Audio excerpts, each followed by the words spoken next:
You probably don't know me, but I am one of those 0.01 percenters that you hear about and read about, and I am by any reasonable definition a plutocrat. And tonight, what I would like to do is speak directly to other plutocrats, to my people, because it feels like it's time for us all to have a chat. Like most plutocrats, I too am a proud and unapologetic capitalist. I have founded, co-founded, or funded over 30 companies across a range of industries. I was the first non-family investor in Amazon.com. I co-founded a company called The Quantive that we sold to Microsoft for $6.4 billion. My friends and I, we own a bank. I tell you this, unbelievable, right? I tell you this to show that my life is like most plutocrats. I have a broad perspective on capitalism and business, and I've been rewarded obscenely for that with a life that most of y'all can't even imagine. Multiple homes, a yacht, my own plane, etc., etc., etc. But let's be honest, I am not the smartest person you've ever met. I am certainly not the hardest working. I was a mediocre student. I'm not technical at all. I can't write a word of code. Truly, my success is the consequence of spectacular luck, of birth, of circumstance, and of timing. But I am actually pretty good at a couple of things. One, I have an unusually high tolerance for risk. And the other is, I have a good sense, a good intuition about what will happen in the future. And I think that that intuition about the future is the essence of good entrepreneurship. So what do I see in our future today, you ask? I see pitchforks, as in angry mobs with pitchforks. Because people like us plutocrats, because while people like us plutocrats are living beyond the dreams of avarice, the other 99% of our fellow citizens are falling farther and farther behind. In 1980, the top 1% of Americans shared about 8% of national wealth, while the bottom 50% of Americans shared 18%. 30 years later, today, the top 1% shares over 20% of national wealth, while the bottom 50% of Americans share 12 or 13. If the trend continues, the top 1% will share over 30% of national wealth in another 30 years, while the bottom 50% of Americans will share just 6. You see, the problem isn't that we have some inequality. Some inequality is necessary for a high-functioning capitalist democracy.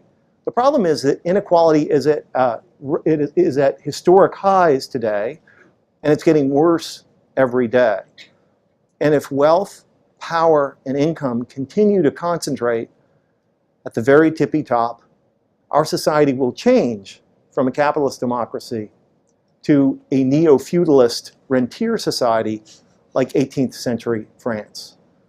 That was, you know, France before the revolution and the mobs with the pitchforks.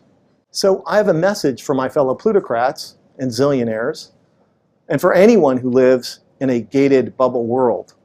Wake up. Wake up. It cannot last. Because if we do not do something to fix the glaring economic inequities in our society, the pitchforks will come for us. For no free and open society can long sustain this kind of rising economic inequality. It has never happened. There are no examples. You show me a highly unequal society and I will show you a police state or an uprising. The pitchforks will come for us if we do not address this. It's not a matter of if, it's when. And it will be terrible when they come for everyone, but particularly for people like us plutocrats. I know I must sound like some liberal do-gooder. I'm not. I'm not making a moral argument that economic inequality is wrong. What I'm arguing is that rising economic inequality is stupid and ultimately self-defeating. Rising inequality doesn't just increase our risks from pitchforks, but it's also terrible for business too. So the model for us rich guys should be Henry Ford. When Ford famously introduced the $5 a day, which was twice the prevailing wage at the time, he didn't just increase the productivity of his factories. He converted exploited auto workers who were poor into a thriving middle class who could now afford to buy the products that they made. Ford intuited what we now know is true, that an economy is best understood as an ecosystem and characterized by the same kinds of feedback loops you find in a natural ecosystem. A feedback loop between customers and businesses. Raising wages increases demand, which increases hiring, which in turn increases wages and demand and profits. And that virtuous cycle of increasing prosperity is precisely what is missing from today's economic recovery. And this is why we need to put behind us the trickle-down policies that so dominate both political parties and embrace something I call middle-out economics. Middle-out economics rejects the neoclassical economic idea that economies are efficient, linear, mechanistic, that they tend towards equilibrium and fairness, and instead embraces the 21st century idea that economies are complex, adaptive, ecosystemic, that they tend away from equilibrium and toward inequality, that they're not efficient at all, but are effective if well managed. This 21st century perspective allows you to clearly see that capitalism does not work by effectively allocating existing resources. It works by effectively creating new solutions to human problems. The genius of capitalism is that it is an evolutionary solution-finding system. It rewards people for solving other people's problems. The difference between a poor society and a rich society, obviously, is the degree to which that society has generated solutions in the form of products for its citizens. The sum of the solutions that we have in our society really is our prosperity, and this explains why companies like Google and Amazon and Microsoft and Apple and the entrepreneurs who created those companies have contributed so much to our nation's prosperity. This 21st century perspective also makes clear that what we think of as economic growth is best understood as the rate at which we solve problems. But that rate is totally dependent upon how many problem solvers, diverse, able problem solvers we have, and thus how many of our fellow citizens actively participate, both as entrepreneurs who can offer solutions and as customers who consume them. But this maximizing participation thing doesn't happen by accident. It doesn't happen by itself. It requires effort and investment, which is why all highly prosperous capitalist democracies are characterized by massive investments in the middle class and the infrastructure that they depend on. We plutocrats need to get this trickle-down economics thing behind us. This idea that the better we do, the better everyone else will do. It's not true. How could it be? I earn 1,000 times the median wage, but I do not buy 1,000 times as much stuff, do I? I actually bought 2 pairs of these pants, what my partner Mike calls my manager pants. I could have bought 2,000 pairs, but what would I do with them? How many haircuts can I get? How often can I go out to dinner? No matter how wealthy a few plutocrats get, we can never drive a great national economy. Only a thriving middle class can do that. There's nothing to be done, my plutocrat friends might say. Henry Ford was in a different time. Maybe we can't do some things. maybe we can do some things. On June 19th, 2013, Bloomberg published an article I wrote called "The Capitalist Case for a $15 Minimum Wage." The good people at Forbes magazine, among my biggest admirers, called it Nick Hanauer's near insane proposal. And yet, just 350 days after that article was published, Seattle's Mayor Ed Murray signed into law an ordinance raising the minimum wage in Seattle to $15 an hour, more than double what the prevailing federal $7.25 rate is. How did this happen? Reasonable people might ask. It happened because a group of us reminded the middle class that they are the source of growth and prosperity in capitalist economies. We reminded them that when workers have more money, businesses have more customers and need more employees.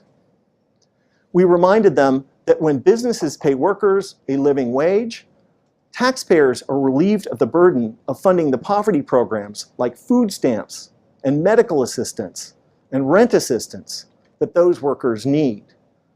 We reminded them that low-wage workers make terrible taxpayers, and that when you raise the minimum wage for all businesses benefit, yet all can compete. Now, the orthodox reaction, of course, is raising the minimum wage costs jobs, right? Your politicians always echoing that trickle-down idea by saying things like, well, if you raise the price of employment, guess what happens? You get less of it. Are you sure? Because there's some contravening evidence. Since 1980, the wages of CEOs in our country have gone from about 30 times the median wage to 500 times. That's raising the price of employment. And yet, to my knowledge, I have never seen a company outsource its CEO's job, automate their job, export the job to China. In fact, we appear to be employing more CEOs and senior managers than ever before. So too for technology workers and financial services workers who earn multiples of the median wage, and yet we employ more and more of them. So clearly, you can raise the price of employment and get more of it. I know that most people think that the $15 minimum wage is this insane, risky economic experiment. We disagree. We believe that the $15 minimum wage in Seattle is actually the continuation of a logical economic policy that is allowing our city to kick your city's ass. Because you see, Washington State already has the highest minimum wage of any state in the nation. We pay all workers $9.32, which is almost 30% more than the federal minimum of $7.25, but crucially, 427% more than the federal tipped minimum of $2.13. If trickle-down thinkers were right, then Washington State should have massive unemployment. Seattle should be sliding into the ocean. And yet, Seattle is the fastest growing big city in the country. Washington State is generating small business jobs at a higher rate than any other major state in the nation. The restaurant business in Seattle, booming. Why? Because the fundamental law of capitalism is when workers have more money, businesses have more customers and need more workers. When restaurants pay restaurant workers enough so that even they can afford to eat in restaurants, that's not bad for the restaurant business. That's good for it, despite what some restaurateurs may tell you. Is it more complicated than I'm making out? Of course it is. There are a lot of dynamics at play. But can we please stop insisting that if low-wage workers earn a little bit more, unemployment will skyrocket and the economy will collapse? There is no evidence for it. The most insidious thing about trickle-down economics is not the claim that if the rich get richer, everyone is better off. It is the claim made by those who oppose any increase in the minimum wage that if the poor get richer, that will be bad for the economy. This is nonsense. So can we please dispense with this rhetoric that says that rich guys like me and my plutocrats friends made our country. We plutocrats know, even if we don't like to admit it in public, that if we had been born somewhere else, not here in the United States, we might very well be just some dude standing barefoot by the side of a dirt road selling fruit. It's not that they don't have good entrepreneurs in other places, even very, very poor places. It's just that that's all that those entrepreneurs, customers, can afford. So here's an idea for a new kind of economics, a new kind of politics that I call new capitalism. Let's acknowledge that capitalism beats the alternatives, but also that the more people we include, both as entrepreneurs and as customers, the better it works. Let's by all means shrink the size of government, but not by slashing the poverty programs, but by ensuring that workers are paid enough so that they actually don't need those programs. Let's invest enough in the middle class to make our economy fairer and more inclusive, and by fairer, more truly competitive. And by more truly competitive, more able to generate the solutions to human problems that are the true drivers of growth and prosperity. Capitalism is the greatest social technology ever invented for creating prosperity in human societies if it is well managed. But capitalism, because of the fundamental multiplicative dynamics of complex systems, tends towards, inexorably, inequality, concentration, and collapse. The work of democracies is to maximize the inclusion of the many in order to create prosperity, not to enable the few to accumulate money. Government does create prosperity and growth by creating the conditions that allow both entrepreneurs and their customers to thrive. Balancing the power of capitalists like me and workers isn't bad for capitalism, it's essential to it. Programs like a reasonable minimum wage, affordable health care, paid sick leave, and the progressive taxation necessary to pay for the important infrastructure necessary to the middle class, like education, R&D. These are indispensable tools shrewd capitalists should embrace to drive growth, because no one benefits from it like us. Many economists would have you believe that their field is an objective science. I disagree. And I think that it is equally a tool that humans use to enforce and encode our social and moral preferences and prejudices about status and power. Which is why plutocrats like me have always needed to find persuasive stories to tell everyone else about why our relative positions are morally righteous and good for everyone. Like, we are indispensable, the job creators, and you are not. Like, tax cuts for us create growth, but investments in you will balloon our debt and bankrupt our great country. That we matter, that you don't. For thousands of years, these stories were called divine right. Today, we have trickle-down economics. How obviously, transparently self-serving all of this is. We plutocrats need to see that the United States of America made us, not the other way around. That a thriving middle class is the source of prosperity in capitalist economies, not a consequence of it. And we should never forget that even the best of us, in the worst of circumstances, are barefoot by the side of a dirt road selling fruit. Fellow plutocrats, I think it may be time for us to recommit to our country, to commit to a new kind of capitalism which is both more inclusive and more effective. A capitalism that will ensure that America's economy remains the most dynamic and prosperous in the world. Let's secure the future for ourselves, our children, and their children. Or alternatively, we could do nothing.